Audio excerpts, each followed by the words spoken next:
दोस्तों बरखुरदारो पार्क में कहता हूँ ना आओ, तो ये बेटे कमीज़ उतार दो। ये बेटे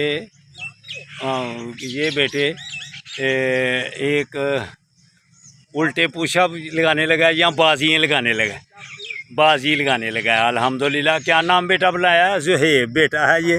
जिंदाबाद। लगाओ बेटा, शाबाश, जिंदाबाद, माशाल्लाह माशाल्लाह माशाल्लाह। ऐ शाबाशी। उधर मुंह करके भी कर लो। एक दो फिर करो, कोई बात नहीं है।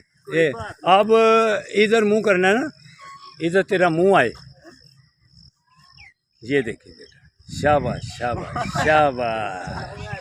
तो बरखुरदारो अगर आप भी एक बार फिर देखो जी, ये आ जाओ, शाबाश। ये देखो, शाबाश शाबाश शाबाश बेटे की, शाबाश। ये जो बेटे में ये देख लो, बाजुओं के बलबोते पर चलता भी है, खड़ा भी होता है। तो बरखुरदारो आपको भी कहता हूँ कि आप भी आएँ, आपको भी सेहतमंद बनाएं।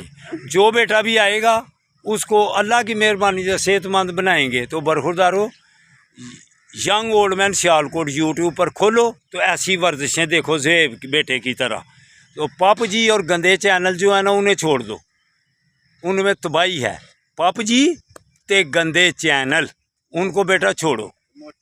अल्लाह हाफिज़।